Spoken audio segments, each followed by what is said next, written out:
Bapak Ibu, selamat malam hari ini. Jadi saya merangkap moderator dan juga yang akan sharing kepada Ibu Bapak ya. Hari ini sharingnya itu mengenai bagaimana faktor budaya mempengaruhi sikap hidup di dalam pendidikan dan di dalam bisnis. Nah, ini koinsiden ya. Saya diundang untuk mengisi lah di acara Pekan Budaya dari Universitas Katolik Parahyangan. Nah, memang terakhir-terakhir ini saya pernah menghadiri beberapa pekan budaya Tionghoa ya. Sebelumnya saya jarang sekali untuk diundang gitu untuk menghadiri acara-acara yang bersifat ketionghoaan di universitas ya. Jadi sekarang ada beberapa universitas yang rupanya setelah melihat perkembangan yang begitu pesat daripada negara China gitu ya. Kemudian mereka mulai juga berusaha untuk memperkenalkan ketionghoaan itu baik yang ada di Indonesia maupun secara umum ya di luar negeri begitu supaya mempunyai pandangan yang lebih baik gitu ya mengenai ketionghoaan. Ya khususnya mungkin di Indonesia kita tahu semua ya waktu tahun 60-an itu kira tahun 63 apa 64 ya itu sekolah-sekolah Tionghoa itu ditutup ya. Jadi dulu katakanlah dari 1920-an begitu itu sebenarnya banyak sekali orang-orang Tionghoa yang terlibat di dalam perjuangan bangsa Indonesia untuk mencapai kemerdekaannya ya. Dari tahun 28 waktu Sumpah Pemuda, kemudian juga bagaimana tahun 45 itu Soekarno Hatta itu kan dibawa ke Rengas Dengklok itu untuk membuat draft daripada proklamasi itu juga dilakukan di rumah seorang Tionghoa dan bahkan Pegangsaan Timur 56 tempat proklamasi itu dilakukan juga adalah tempat daripada orang Tionghoa. Lalu juga surat kabar Sinpo yang kemudian menjadi media waktu itu juga yang mengabarkan mengenai Indonesia sudah merdeka dan seterusnya. Dan itu tuh bukan hanya terjadi di Jakarta ya, para pendukung kemerdekaan Indonesia ya, tetapi di berbagai daerah ya. Tadi saya juga mendengar seorang dari Kupang, jadi kakeknya juga adalah merupakan seorang pejuang Tionghoa. Jadi artinya begini, bangsa Indonesia tentu dengan keragaman dan keunikannya ya. Suku Tionghoa adalah merupakan suku yang terakhir sebenarnya nih ya, baru-baru inilah diakui sebagai salah satu suku setelah sekian puluh tahun itu dibungkam ya karena tujuan politik tertentu. Nah, tapi ya saya bersyukur setelah Abdurrahman Wahid tentunya ya tahun 2000-an itu beliau memang membuka dan sangat menerima kehadiran suku Tionghoa di Indonesia sehingga saat ini kita ya bisa bersama-sama sebagai bangsa Indonesia ya ada di negeri ini untuk menjadi bagian daripada negeri ini. Nah, hari ini saya akan membagikan satu sharing kepada kita semua ya. Kadang-kadang kan kita bicara Tionghoa itu luas, kayaknya semua orang Chinese itu sama begitu ya. Sebenarnya kami tidak ya. Jadi kita ini punya suku-suku juga. Nah, misalnya saya adalah orang Hakka, makanya saya membawakan tadi itu adalah Hakka ya di dalam pendidikan dan bisnis karena suku saya ini merupakan suku yang cukup unik, seperti juga rekan-rekan lain yang mempunyai latar belakang suku tertentu yang juga cukup unik ya. Misalnya orang Padang gitu kan, dia suka untuk menjadi perantau ya. Makanya orang Padang ada di mana-mana gitu kan ya. Kalaupun ada kesempatan untuk orang buka rumah makan Padang di bulan, kayaknya orang Padang akan pergi ya. Saking mereka tuh they are everywhere lah ya. Di mana-mana ya. Jadi luar biasa tuh orang Padang tuh merantaunya kan. Lalu rekan-rekan kita misalnya orang Batak juga merupakan orang perantau dan mereka punya profesi tertentu. Kebanyakan dari mereka belajar hukum dan lain sebagainya. Tentu, nah latar belakang itu yang saya ingin bagikan ya. Karena sebagai suku Hakka gitu ya, itu tuh punya keunikan sendiri. Saya tahu di sini ada beberapa rekan yang juga sukunya sama dengan saya ya. Kalau nggak salah, Pak Susilo adalah orang Hakka ya, betul ya, Haknin ya Pak, Pak Susilo, Benar Ibu, benar. Saya orang Hakka. orang Hakka ya. Nah, jadi di sini juga ada orang Hakka dan ya tadi saya ingin bercerita sedikit lah mengenai orang Hakka dan bagaimana mereka itu ya ada di sini sekaligus berkontribusi bagi Indonesia ya. Nah, Sebagai latar belakang, jadi ribuan tahun yang lalu mungkin ya, itu terjadi migrate ya. Jadi orang Hakka adalah orang yang tidak punya tanah tertentu gitu atau kawasan tertentu, mereka adalah nomad. Jadi kaum yang berpindah-pindah dari utara ya. Jadi utara itu kalau kita di Cina itu daerah utara itu seperti Shanghai, Beijing itu di utara, sedangkan daerah selatan itu adalah daerah dari Guangzhou, Shenzhen itu adalah daerah selatan. Jadi orang Hakka adalah orang nomaden ya karena persoalan tentunya banyak ya ada politik, ada kemudian juga secara ekonomi gitu kan ya yang memaksa kelompok orang Hakka ini berpindah-pindah tempat sampai kemudian mereka berada di daerah selatan yaitu di daerah Guangzhou ya dekat Hong Kong dan situ. Makanya saat ini ada terkenal sekali ada satu tempat namanya Meizhou di Guangzhou itu tempat di mana dulu orang-orang Hakka itu pergi merantau menjadi diaspora ya. Nah jadi orang Hakka adalah orang yang nomaden, mereka nggak punya tanah, nggak punya tempat tertentu ya. Kayak di sini misalnya ada orang Jawa Tengah menempati Jawa begitu kan ya. Orang Sunda menempati Jawa Barat. Nah orang Hakka itu nggak punya, mereka nomaden.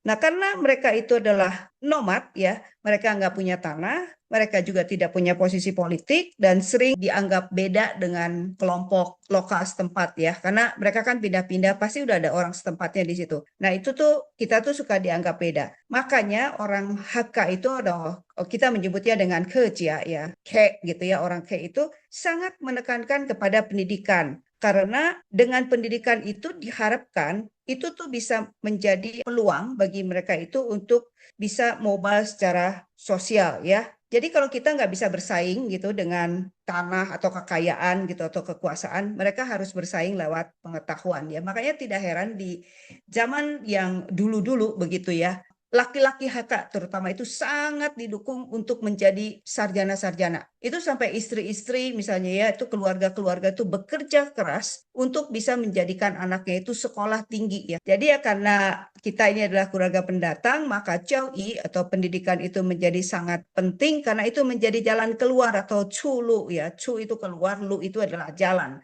Jadi dengan belajar kita bisa bangkit atau kita bisa punya jalan keluar karena statusnya yang tadi. Yang kedua, bagaimana jalan keluarnya itu? Tadi sudah dikatakan karena dengan pendidikan ya. Jadi waktu zaman dulu ya kalau raja-raja di Cina itu mau mengadakan seleksi CPNS, calon pekerja begitu kan ya untuk negara, pegawai negeri sipil, mereka tuh mengadakan ujian. Nah, orang-orang Hakka itu akan sangat belajar keras supaya mereka bisa ikut ujian ini ya. Artinya mereka harus punya pengetahuan yang baik, ya lulus ujian, supaya bisa jadi apa? Supaya jadi pejabat. Karena kan nggak punya apa-apa tuh. Cara satu-satunya untuk menaikkan status adalah dengan menjadi pejabat ya, punya network yang baru ya. Cuokuan itu menjadi pejabat dengan tusu itu adalah sekolah ya sehingga bisa apa bisa mengangkat derajat keluarga yaitu disebut apa Yang Ming Li Wang menjadi keluarganya itu menjadi lebih baik karena ada anak atau keluarga yang menjadi pejabat ya. Sebab itu sekali lagi mereka menekankan kepada pendidikan supaya bisa lulus jadi pejabat negara ya.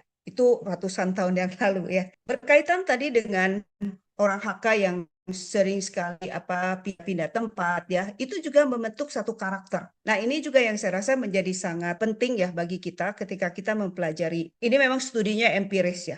Tapi ketika kita mempelajari keadaan sosial begitu kan, suku, cara berpikir, filosofi itu akan mempengaruhi seseorang ya. Dulu saya tidak terlalu memperhatikan hal ini ya, tetapi semakin sekarang itu kenapa orang juga kan kalau mau nikah tuh mesti bilang oh, bibit, bobot, bebet begitu ya. Karena ini ternyata mempengaruhi apa yang terjadi di masa lalu itu tidak terlepas dengan apa yang terjadi pada kita ya. Sebagai keturunan ini mau keturunan berapa ternyata juga mempunyai pengaruh ya terutama di dalam hal filosofinya. Jadi karena sering migrate maka orangnya tuh mesti tangguh gitu kan ya. Karena membentuk ketekunan karena tanpa itu nggak bisa survive gitu kan. Tahan menderita dan rajin. Harus rajin orang di tanah orang gitu kan. Kalau itu ya memang orang sering susah gitu kalau orang kayak. Tapi dia sangat tahan banting kalau dibilang itu ya. Sampai ada pepatah Chinese yang mengatakan kalau diterjemahkan itu artinya adalah the bitter of the bitter itu bisa di-take sama orang kek ya, orang Hakka. Kenapa? Karena mereka itu dibentuk oleh situasi yang memang mengharuskan mereka survive dengan cara seperti itu ya. Dan ini juga yang mengikat menjadi kekompakan di antara komunitas ya. Oleh sebab itu kadang-kadang beberapa suku tertentu itu suka ngomong kita tuh punya lingkaran begitu ya, klik atau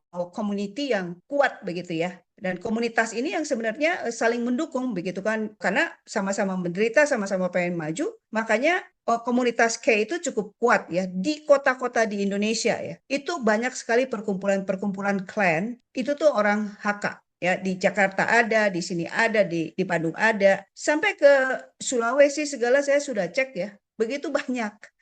Seluruh dunia juga ada Hakka International Association yang membersnya banyak sekali gitu kan ya. Kenapa? Karena sekali lagi kekompakan bersama di dalam komunitas. Akibat apa? Akibat dari masa lalunya yang demikian mereka nomad, susah dan seterusnya mengakibatkan mereka harus tuanje, saling berkumpul untuk membentuk community ya dan kompak gitu di dalam saling tolong menolong. Jadi buat orang Hakka ya, kaitannya dengan pendidikan itu menjadi satu neli, satu kekuatan untuk bukan sekedar pencapaian akademis ya. Jadi sudah capai akademis pun harus bisa melangkah satu lagi itu untuk menjadikan derajat keluarga lebih baik. Yang keempat, ini juga keunikan daripada orang Hakka ya. Sebenarnya ini lebih melihat kepada perempuan-perempuan Hakka ya. Dulu waktu saya masih kecil, saya sering mendengar ya orang dari suku lain karena kebetulan saya tuh bergereja dan kebetulan gereja saya adalah gereja Chinese, tapi sukunya itu berbeda dengan saya dan mereka itu suka ngomong gini, kalau dapat istri orang kayak itu untunglah katanya. Karena apa? Karena mereka itu rajin-rajin ya dan mereka adalah pekerja keras ya. Jadi ini juga sifat egalitarian, jadi kesetaraan gender ya. Di dalam suku Hakka itu sangat kuat. Seingat saya sampai zamannya popo saya yaitu nenek saya ya, masih banyak di generasi beliau itu yang kakinya itu masih diikat. Jadi kalau dulu orang Chinese itu untuk perempuan-perempuan itu tuh satu mereka nggak sekolah ya, dua kakinya diikat kecil gitu kan. Jadi sejak bayi mereka itu dibungkus sedemikian rupa sampai kakinya itu kecil gitu kan. Semakin kecil semakin bagus kalau dulu tuh ya. Tapi perempuan Hakka nggak, kakinya gede-gede ya. Karena apa? Mereka menyetarakan antara wanita dan pria. Emansipasinya sudah tinggi. Jadi juga diberikan kesempatan untuk sekolah, mau laki mau perempuan ya. Nah kalau di yang lain itu agak sedikit berbeda ya. Tidak terlalu didorong gitu kan untuk yang perempuan misalnya untuk sekolah tinggi. Tapi orang-orang Hakka mau perempuan mau laki sama aja. Mereka itu diberikan kesempatan yang sama untuk belajar. Yang kelima adalah investasi kepada pengetahuan. Nah, karena mereka menyadari tadi saya sudah sebutkan di poin 1, poin 2 ya. Kita ini nomad, nggak punya apa-apa. Kalau mau juga kamu jadi katakanlah PNS, jadi pejabat negara sehingga kamu bisa punya kekuasaan. Lewat apa? Lewat pengetahuan. Nah, itu yang sangat mendorong ya kepada orang-orang Hakka kemudian itu untuk menjadi pembelajar-pembelajar. Dan ini ada istilahnya yaitu Su Si Huang Jin Wu. Artinya di dalam buku itu ada rumah emas. Jadi keinginan untuk belajar, membaca itu memang itu tuh kemudian sudah diinstil ya di dalam suku Hakka ini. Dan akibatnya apa? Ini saya bisa memberikan beberapa contoh ya. Banyak suku Hakka itu yang kemudian mereka terjun di politik, mereka terjun di bisnis itu menjadi orang-orang yang sangat berhasil ya. Contohnya adalah Lee Kuan Yew. Dia adalah orang Hakka ya. Di mana suku Hakka itu sangat minority di Singapura. Singapura itu suku yang banyak yaitu adalah orang Hokkien. Itu banyak ya, mereka makanya bicara Hokkien. Mungkin saya jelasin sedikit mengenai diaspora dari China itu, suku-suku itu kemana aja ya di Indonesia. Nah, orang Hakka itu banyak sekali diasporanya di Southeast Asia itu perginya itu banyaknya di dua tempat kalau di Indonesia. Satu Kalimantan Barat ya, Singkawang dan Pontianak itu sukunya itu adalah Hakka dengan Teochew. Kenapa mereka pergi ke sana? Karena kita orang Hakka itu orang susah mendengar bahwa di Kalimantan Barat itu ada emas sehingga mereka pergi mining emas di sana ya. Sama satu lagi adalah Bangka Belitung. Nah, kenapa itu Bangka Belitung? Karena ada tambang timah. Oleh sebab itu mereka juga datang menjadi kuli sebenarnya ya, menjadi pekerja kasar gitu di ini. Nah, itu adalah dua bagian besar di mana orang-orang Hakka ini bermigrate gitu kan ya.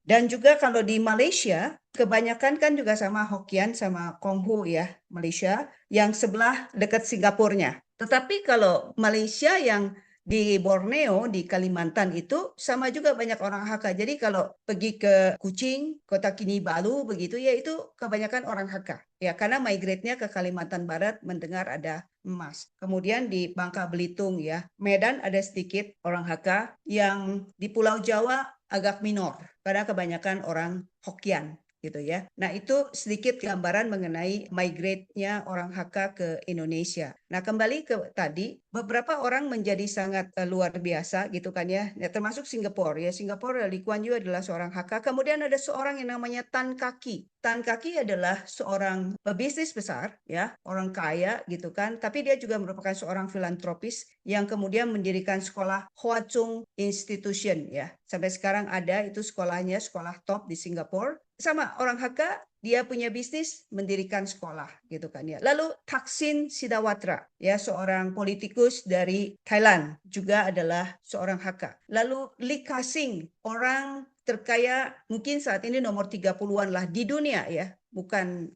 cuma di Southeast Asia. Dia juga adalah orang Hakka yang tadinya hanya orang sederhana, kemudian dia kerja di bidang tekstil, tapi kemudian dia punya visi yang jauh, dia masuknya itu ke logistik, setelah itu dia punya properti dan seterusnya. Di Indonesia itu Prajogo Pangestu, kemudian juga Ahok, tentu kita tahu dia juga adalah orang Hakka. Lalu yang terkenal lagi adalah Joko, saya lupa nama belakangnya, tetapi beliau adalah yang membuat Alfamart. Itu juga adalah keturunan Hakka. Nah, ini menggambarkan ya bahwa etos kerja atau sikap atau pendidikan dari keluarga maupun pendidikan umum begitu ya. Karena ini kan berhubungan dengan kultur tentunya. Ini menjadi sangat berpengaruh kepada seseorang di dalam dia melihat pendidikan sekaligus melihat itu di dalam bisnis ya. Ada cukup banyak orang yang berkecimpung di bidang politik, bisnis, pendidikan, dan rata-rata cukup berhasil. Kalau di Bandung itu perkumpulan Hakka itu yang mendirikan sekolah Harapan Kasih ya. Itu kumpulan orang-orang Hakka gitu kan ya. Di sekolah-sekolah di Jakarta ada beberapa sekolah yang didirikan juga oleh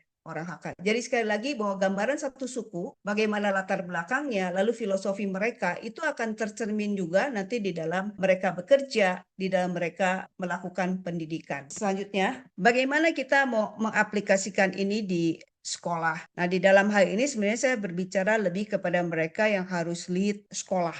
Jadi untuk lead sekolah itu, punya sekolah itu nggak gampang gitu ya. It's very challenging sebenarnya. Ya, tapi ya kalau kita mau menerapkan prinsip-prinsip daripada orang Hakka ya, kita pertama tentu harus tekun ya. Dan kalau tekun itu ya tetap kita harus kerja keras, konsisten, dan nggak mudah menyerah. Karena tanpa itu, untuk kita menjadi pimpinan sekolah atau berada di sekolah, Anda sebagai guru atau siapapun ya, itu akan sangat sulit ya. Jadi nomor satu memang kita harus tekun. Lalu kita juga memikirkan bahwa sekolah itu investasi jangka panjang. Nggak bisa memang 10 tahun gitu kan ya. Kayaknya itu terlalu pendek kalau untuk satu sekolah 10 tahun. Mungkin mesti 15, 20 tahun baru kita bisa lihat satu perkembangan ya, satu sumbangsi yang lebih jelas daripada sekolah. Sehingga yang pentingnya daripada pendidikan jangka panjang ini adalah investasi terhadap guru. Karena guru adalah kayak apa ya? Is the heart gitu kan ya, jadi jantungnya daripada sekolah ya. Tentu leadernya ini yang harus memikirkan gitu kan ya, karena ini investasi yang sangat panjang ya, secara strategik harus dipikirkan gimana kita terus membangun guru-guru yang baik, karena mereka yang akan langsung berhubungan dengan anak-anak gitu kan ya, untuk masa depan gitu kan. Yang ketiga adalah harus dibentuk satu komunitas yang kuat ya, dan sifat kekeluargaan ya. Ini tuh kultur daripada family, cool as family gitu ya. Itu juga penting. Kadang-kadang kita di sekolah ya, terutama nih antara guru dengan orang tua itu kalau ketemu tuh kok kayak biasanya cukup tegang instead of dialog gitu kan ya. Nah, ini bagaimana membentuk komunitas yang kuat supaya itu nggak jadi kayak kamu di sisi ini, saya di sisi ini gitu kan, kayak berseberangan. Tetapi kita menjadi keluarga. Karena sekali lagi penting sekali kita mempunyai hubungan yang baik ya dengan komunitas yang kuat. Nggak ada orang berhasil itu dengan solo, nobody ya. Kita tetap harus punya community yang kuat. Lalu juga kalau mau dibangun itu mesti membangun satu identitas kolektif ya, identitas kolektif dari komunitas tersebut ya. Jadi mungkin kita bisa mempunyai kegiatan budaya bersama ya kan untuk membentuk komunitas kolektif tersebut, ya identitas kolektif tersebut. Yang keempat adalah masalah kesetaraan. Nah, di dalam hal ini, dalam konteks Indonesia, tetap wanita itu masih ada stereotip ya. Kalau misalnya profesi tertentu itu sebaiknya janganlah laki-laki gitu kan ya. Kalau profesi tertentu janganlah perempuan ya. Kalau di zaman saya tahun 86 begitu ya, saya masuk kuliah itu, stereotipnya masih kalau perempuan jadi insinyur itu aneh gitu kan ya. Saya hanya punya teman 5 orang satu angkatan, yang lainnya laki-laki karena jurusannya teknik. Di fakultas teknik yang lain sama ya, cuman ada 2 orang. Saya ingat itu teman saya satu angkatan tuh hanya 2, fakultas teknik elektro, wanita hanya 2. Lalu di fakultas teknik sipil itu lebih banyak sedikit ya. Saya rasa perempuannya 7 dan kami fakultas teknik industri wanitanya cuma 5. Jadi kayaknya kalau dulu masih wah stereotip sekali ya. Mau jadi insinyur, wah itu nggak cocok lah perempuan. Apalagi teknik mesin, waduh kayaknya jauh bener gitu kan ya. Lalu kalau dulu laki-laki mau ke NHI jurusannya adalah pastry atau kemudian kitchen, waduh mereka akan lihat masa iya gitu kan laki-laki masak atau buat roti ya. Nah, jadi stereotip. Nah ini kesetaraan, bagaimana kita membangun kesetaraan buat guru dan juga buat para siswa ya. Ini penting ya. Sampai hari ini peneliti-peneliti wanita terutama di Indonesia gitu kan ya masih sedikit. Jadi kalau bisa sekolah-sekolah itu mendukunglah kesetaraan gender dengan misalnya mengadakan Science Week for Girls gitu kan ya. Itu penting untuk membangun itu tadi kesetaraan di dalam hal gender di dalam hal ini ya. Dan yang kelima tentunya adalah bagaimana kita juga melatih entrepreneurial mindset. Orang HK itu terkenal sekali dengan namanya self-reliance ya.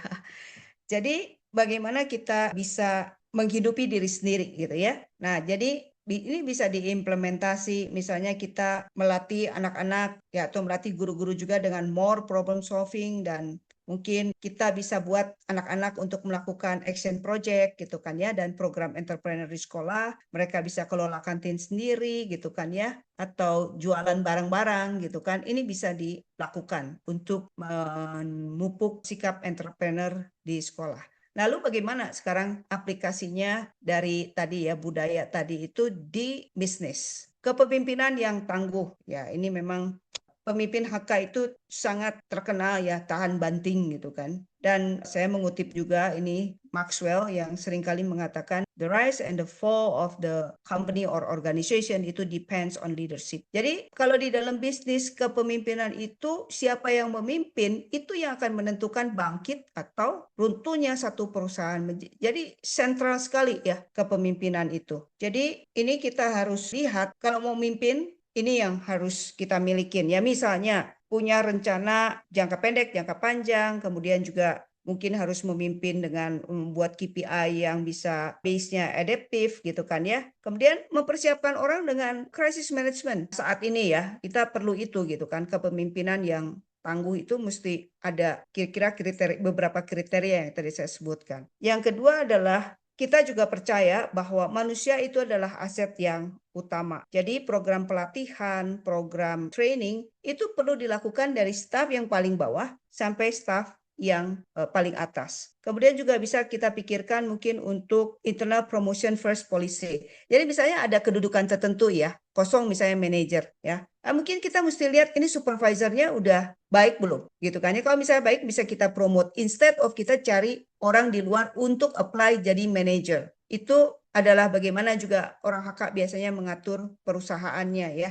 Yang ketiga adalah karena training itu biasanya sifatnya internal. Mungkin boleh dipikirkan juga tadi ya, investasi jangka panjang adalah pendidikan, yaitu mengirim orang-orang yang bisa kita beasiswain. Jadi S1 kah, kalau dia dari D3 misalnya, atau jadi S2 kah, ya, supaya kita punya human resource itu jadi lebih baik gitu kan ya. Bisa lebih punya keterampilan lebih, pengetahuan lebih, dan seterusnya. Lalu yang ketiga adalah masalah membangun jaringan komunitas.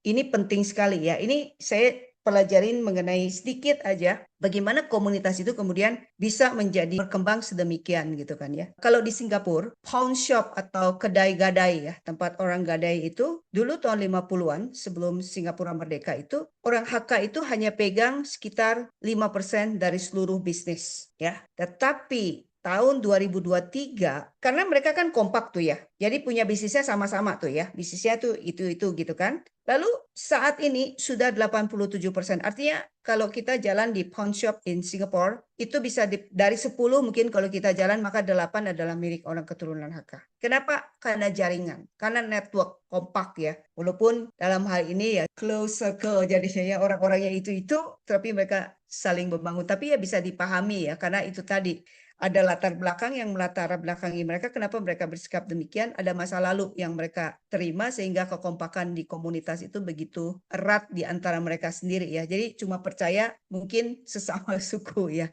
Ya itu ada positif dan negatifnya, tapi saya tidak akan membahas itu di hari ini. Yang saya mau tekankan adalah bagaimana jaringan itu bisa membuat satu bisnis itu menjadi sangat besar karena ada kekompakan di dalamnya. Nah, yang berikutnya adalah kepemimpinan itu biasanya itu harus sederhana ya, jangan arogan. Jadi pemimpin itu baiknya harus bisa turun ke lapangan, kemudian saling mendukung bukan saling mengontrol ya. Jadi kalau ada kesulitan mari kita kerjakan bersama-sama begitu kan ya, bukan dia you salah ya gitu kan ya. Langsung just point out and then pemimpinnya tidak bertanggung jawab untuk itu. Dan gaya kepemimpinan daripada orang-orang Hakka itu biasanya ada rasa kekeluargaan tetapi tetap profesional. Ini yang mungkin agak sedikit sulit ya. Ini kita harus bangun dengan loyalty culture yang sehat. Jadi kesetiaan itu mesti dibangun gitu ya. Kemudian kita juga peduli dengan kesejahteraan daripada karyawan dan bagaimana sebagai satu tim itu bersama-sama bisa menghadapi situasi di perusahaan. Nah, ini mungkin dari filosofi orang Hakka ya,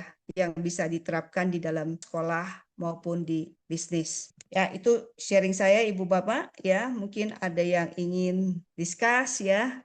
Ya, kesimpulannya ini ya, Hakka menjadikan pendidikan sebagai strategi hidup ya, di mana tadi saya sudah sharing dan ini itu bisa dipakai di sekolah dan di bisnis. Ya, demikian sharing saya akan membuka kesempatan untuk diskusi ya. Silahkan kalau ada Ibu Bapak yang ingin berdiskusi ya. Bu Aileen, terima kasih sangat menginspirasi. Kalau diaspora itu apa dan kapan pemakaiannya ya? Oh, diaspora itu Pak, jadi kan ketika kenapa banyak orang dari Cungkuo dulu itu pindah kan Pak, jadi pindah jadi ke kemana-mana tempat lah ya. Orang Chinese kan ada di mana-mana ya Pak. Di Asia Tenggara ya banyak gitu kan, di Mexico ya ada, di Australia ada gitu ya, ada di Amerika, ada di Australia, ada bahkan ini ya, saya 2017 itu ada ke Yordania di kota Amman. Saya pikir ini kan Timur Tengah kan ya, masa ini? Saya mau ini aja apa mau tahu begitu kan? Dan apa ya sangat heran apa ya buat saya heran gitu ya.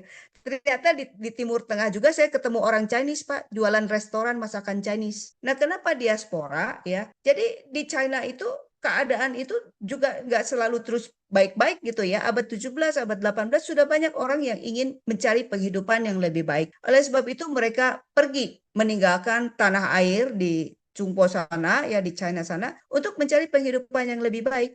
Ya kalau yang pindah ke Indonesia itu rata-rata abad 18 ya Pak. Jadi tahun 18 19 gitu mulai pindah. Ada yang pindah gitu dari Cungpo ke sini ke Indonesia. Sebab itu banyak di kita itu kan keturunannya keempat, kelima gitu ya. Kalau 5 turunan kira-kira tahun 1900-an lah mereka datangnya ya. Atau akhir 18 sekian gitu. Itu biasanya 5 turunan. Kalau saya turunan ketiga ya. Kakek saya itu datang pada saat Perang Dunia Kedua. Dua-dua ya. Kakek saya itu dua-duanya orang Hakka. Jadi saya Hakka-Hakka. Ya, papa saya orang Hakka, mama saya orang Hakka. Nah, dua-dua Hakka dan sama, mereka juga kesulitan gitu dulu tuh. Jadi mereka mencari kehidupan yang lebih baik ya. Satu, kungkung saya datang dari Hong Kong ya, dari Guangzhou ke Hong Kong, kemudian ke Indonesia gitu kan. Karena cari kehidupan yang lebih baik di masa menjelang Perang Dunia yang kedua. Nah, jadi banyak orang memang berlayar ke sini karena ada kabar baik mengenai Indonesia gitu, ada pekerjaan di Indonesia ya.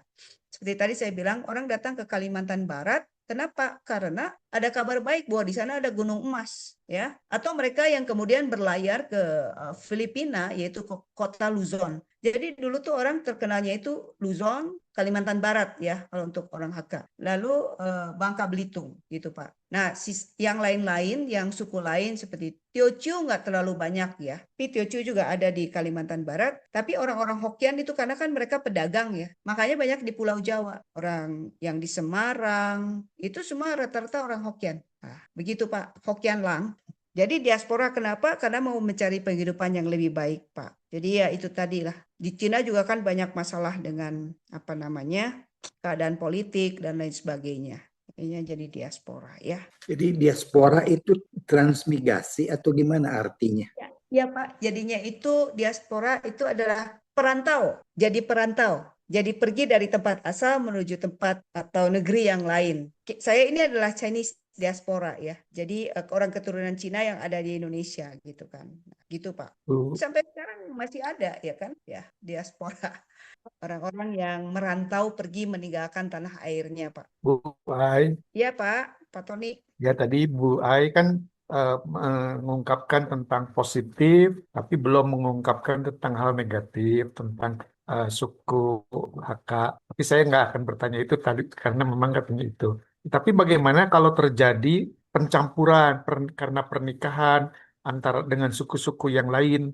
Nah, sebetulnya kan kadang-kala jadi pro dan kontra, kuat mana dan sebagainya. Nah, mungkin apakah ada kadangkala Haka, oh jangan menikah dengan suku ini, nanti ciong dan lain sebagainya, atau ada yang menjadi konflik dengan suku-suku yang lain. Nah, gimana, Bu Ai? Waduh Pak, saya itu baru mempelajari mengenai budaya itu masih ilmunya aduh dikit banget gitu kan ya.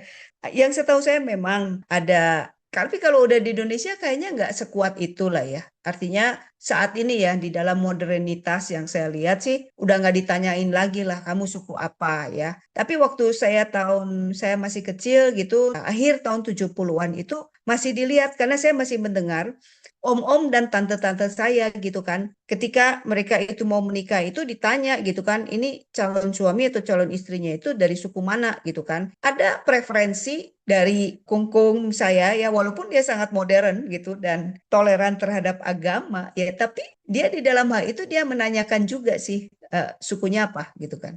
Suku Hakka mungkin lebih cepat di approve gitu Pak. Kalau suku lain dilihat lagi gitu ya.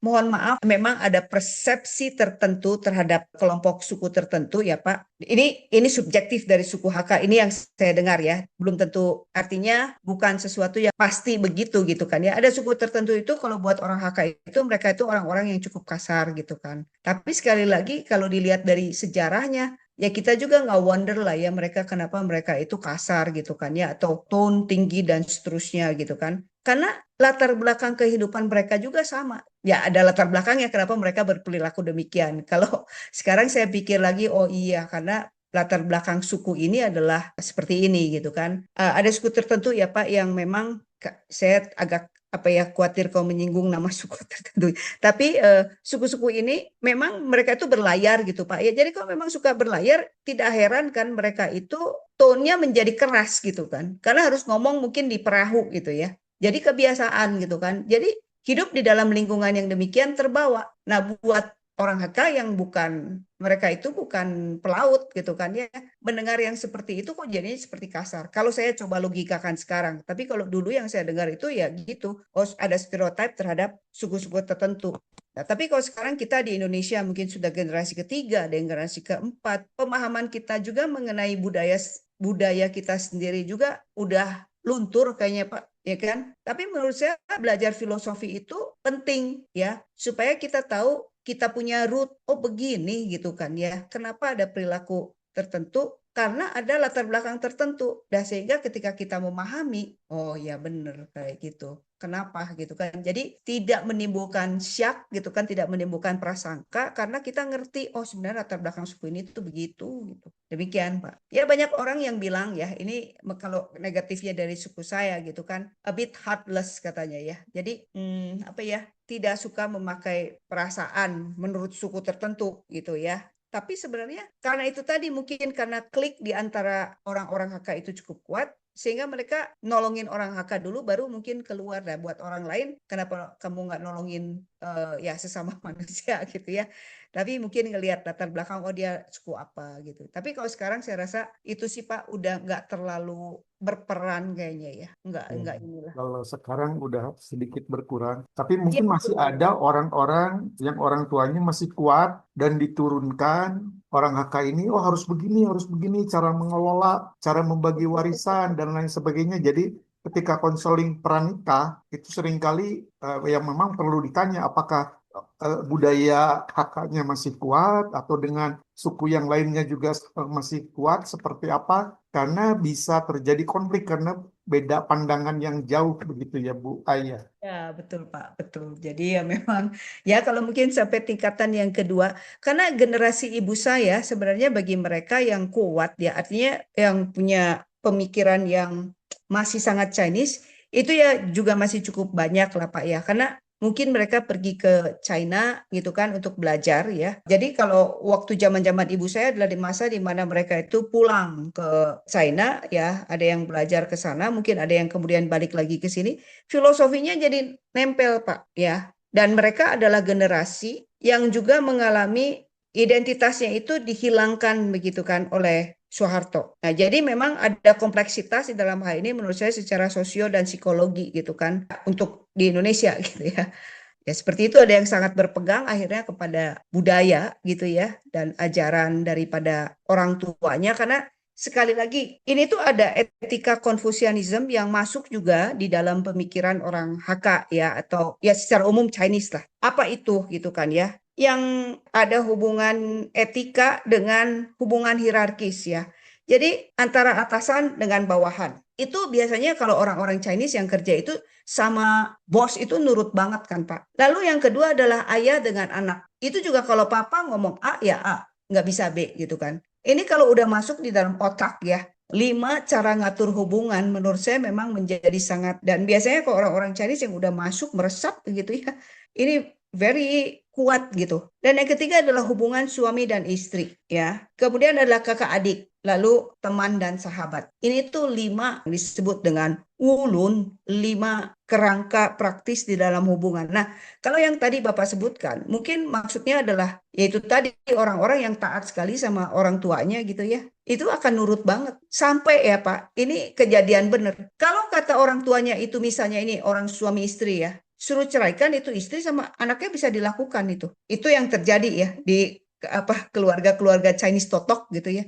Betul. Kalau misalnya nih anak ternyata istrinya itu punya anaknya, kalau dulu kan mesti punya anak laki ya, perempuan, perempuan, perempuan, perempuan, perempuan, nggak keluar-keluar anak laki nih. Either kemudian istri dicerai atau cari istri baru supaya dapat anak laki. Itu kan itu biasanya perintahnya, mungkin anaknya nggak mau ya untuk melakukan itu, tapi kalau orang tuanya sudah perintahkan dia lakukan juga. Jadi ketaatan yang 5 hubungan hierarkis ini adalah ya bisa jadi pedang bermata dua, kadang bisa jadi baik gitu ya. Kadang-kadang juga ya seperti itu kalau orang tuanya menanamkan sangat kuat sampai nggak bisa dibantah ya. Coba lihat film-film silat ya. Di situ kita bisa akan lihat filosofi. Misalnya nih ada raja gitu kan satu ya, raja muda gitu. Terus punya mama nih, permaisuri gitu kan ya. Anaknya itu nurut banget sama permaisuri, mantu itu nurut banget sama permaisuri. Itu menggambarkan buat saya itu satu filosofi dari hubungan 5 hierarki ini. Ya kalau maupun raja gitu ya. Kalau ada mamanya orang tuanya bilang no, no gitu. Saking hubungan hierarkis ini begitu dijaga dan kuat di dalam diri orang-orang Chinese secara umum kalau ini ya, bukan hanya orang Hakka. Begitu, Pak. Karena juga ada satu istilah ya. Sebenarnya orang Chinese itu punya 3 hal ya, yang disebut dengan Li, Ren, sama Xiao. Xiao itu adalah bagaimana kita hormat kepada orang tua dan fundamental dan mutlak sekali. Itu nggak bisa ditawar gitu kan ya. Itu namanya bakti kepada orang tua gitu. Nah, ini seperti itu Pak. Makanya bisa terjadi kompleks secara hukum. Ya, terima kasih Bu Ai. Ya, sama-sama Pak. Selamat malam, Bu Eling. Selamat malam Pak Suli. Waduh, kalau Pak Suli yang tanya aku sudah khawatir. Enggak. Ini menarik sekali, menarik sekali. Saya melihatnya dari sisi pendidikan ya, karena selama ini kalau kita bicara pendidikan itu kan sebagian besar filosofinya kan Barat. Iya. Ya, selalu acuannya barat. Mungkin karena kita ini negeri jajahan gitu ya, negeri jajahan orang barat. Jadi selalu mengacu ke sana. Sampai kajian-kajian sampai S3 pun juga seperti itu gitu loh. Ya. Ya, bahkan ketika kita bicara filsafat timur gitu untuk landasan pendidikan itu sepengetahuan saya sampai sekarang belum pernah dibahas itu sampai S3 pun gitu ya. Timur itu kan bisa Cina, bisa India, bisa juga Timur Tengahan gitu ya. Artinya Timur Tengah Arab dan sebagainya gitu. Termasuk timur yang kita gitu, yang Indonesia itu nggak pernah dibahas sama sekali. Jadi kalau malam hari ini Bu Ailing membahas itu sebuah pencerahan itu. Itu saya dapat banyak. Nah, nah memang itu yang mungkin juga tidak banyak diketahui oleh guru-guru, apalagi siswa gitu, bahwa landasan-landasan filsafat seperti itu menjadi penting gitu dalam kehidupan sehari-hari.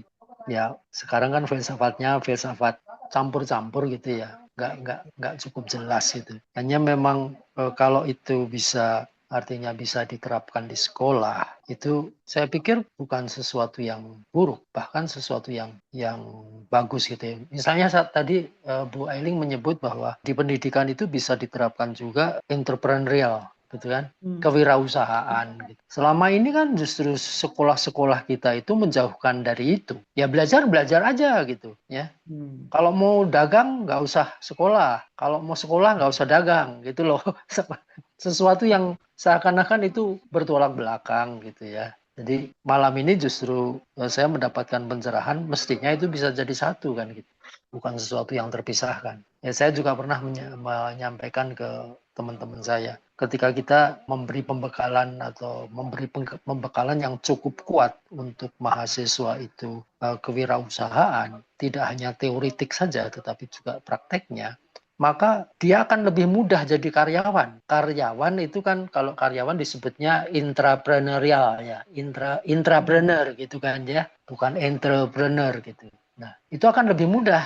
Justru kita akan mendapatkan seorang karyawan yang punya sikap wirausaha, kan inisiatif, kreatif dan seterusnya gitu kan. Sebetulnya seperti itu. Tapi yang begitu itu di kampus masih jadi bahan tertawaan itu. Ya akademik aja gitu loh. Nggak perlu belajar apa namanya bisnis kewirausahaan, nggak perlu gitu. Itu saja, Wailing. Terima kasih banyak pencerahannya. Baik, terima kasih banyak, Pak. Ya, baik, masih ada. Kita masih punya 6 menit. Sekedar info aja, kalau mau belajar Chinese culture ada tiap tahun di Malaka. Namanya Teach Kue, nilai-nilai budaya timur. Itu gratis, tinggal di sananya segalanya. Jadi mereka mau kasih informasi bahwa budaya timur tuh nggak jelek. Jadi dikasih banyak pengertian filosofinya.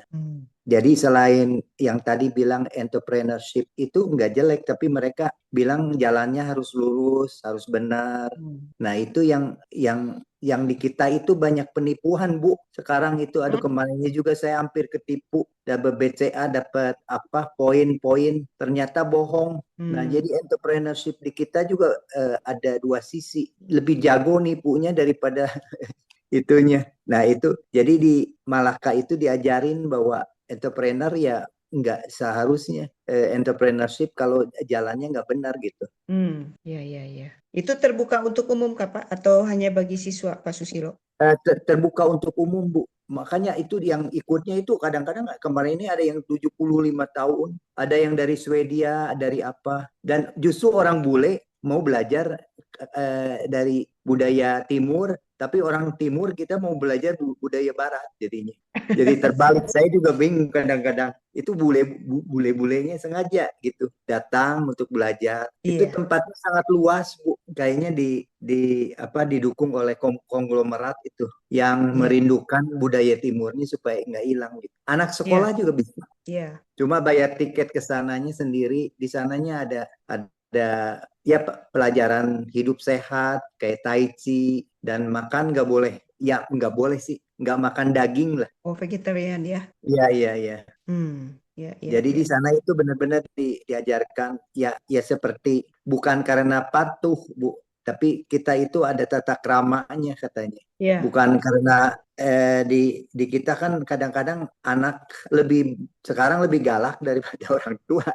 Jadi tata kramanya udah hilang gitu. ya, saya pikir betul sih Pak. Itu menjadi penting ya saat ini untuk diajarkan kepada anak-anak. Ya kita terlalu banyak makan filosofi Barat sampai kesetaraan gitu. Misalnya ini kesetaraan ya. Anak sekarang kan dianggap itu banyak orang tua berpikir begini, oh harus jadi kawan dengan anak. Menurut saya dalam batas tertentu iya, tetapi dalam batasan yang lebih luas lagi, anak tetap anak, orang tua tetap orang tua. Dan saya tidak setuju juga dengan pendidikan. Ini kan pendidikan Barat ya, yang mengatakan ya ini tuh anak itu anggaplah anak sebagai teman gitu kan ya. Otoritas orang tuanya menjadi kurang gitu kan. Ya, kalau ini saya gabungkan dengan filosofi daripada Asia atau dari kita yang mau dari Indonesia, China gitu, semua tetap orang tua itu punya otoritas. Lalu di dalam agama-agama kita juga diajarkan kan, yang Kristen diajarin orang tua punya otoritas. Yang Islam saya yakin juga diajarkan orang tua punya otoritas. Tapi ini loh, masuk filosofi yang sepertinya menarik dan baru gitu kan ya. Oh ya, anak jadi ini aja, apa namanya teman aja, sehingga kita nggak punya otoritas. Waktu kita nggak punya otoritas kepada anak, pembentukan karakternya akan bermasalah menurut saya. Jadi ini yang terjadi saat-saat ini kepada anak-anak kita, serasa itu tadi juga ada pengaruhnya dari orang tua yang tidak otoritatif kepada anak, ya salah gitu kan ya. Zaman saya dulu orang tua boleh pukul, guru boleh pukul ya. Apa itu? Sekarang jangankan pukul ya, kena ditoel kalau orang sudah bilang, itu pun sudah katanya merusak mental anak. Dan ini menurut saya kita akan masuk ke dalam satu situasi ya, di mana orang tua muda nih yang mohon maaf ini menurut saya ya, belajar kurang gitu mengenai pemikiran yang lebih luas, tetapi mereka merasa diri mereka cukup begitu, sampai mendidik anak menjadi masalah. Terus terang generasi yang ada di bawah kita saat ini ya, generasi Alpha generasi yang lahir tahun 2015 ke sana, yang usianya saat ini 10 tahun SD gitu ya, itu menurut saya akan bermasalah. Kenapa? Karena orang tuanya juga dari cara berpikir dan budaya itu akan apa ya, very dilute. Dilute itu apa ya? Sangat luntur begitu. Sampai ya itu tadi diterima budaya yang ya Barat mungkin ya. Jadi nggak baik gitu. Nah, ini kita harus pikirkan sebagai orang-orang yang punya kerinduan tentunya untuk memiliki generasi yang lebih baik. Penanaman budaya itu menjadi penting ya. Kalau di dalam bahasa Indonesia itu adalah tata krama, toto kromo, orang Jawa bilang begitu kan ya. Kalau kita orang Chinese bilang itu li, ya bagaimana kita berperilaku sopan, gunakan bahasa yang halus gitu kan ya. Kalau sapaannya kan kalau di Barat sorry ya, panggil yang lebih tua boleh panggil nama aja kan. Siapa? Harry lah, apalah, tapi tidak dengan orang Chinese kan. Orang yang lebih tua, setidaknya kita akan panggil, kalau dia laki panggil koko, atau perempuan kita panggil cece. Atau kalau lebih tua lagi biasa kita panggil susu atau ii gitu untuk yang perempuan kan, yaitu om dan tante sih sebenarnya. Tapi ada sapaan ya. Kita juga akan, orang Indonesia juga sama ya, akan bilang ya ibu atau bapak gitu kan, dan not the name directly. Tapi budaya Barat kan boleh aja tuh ya.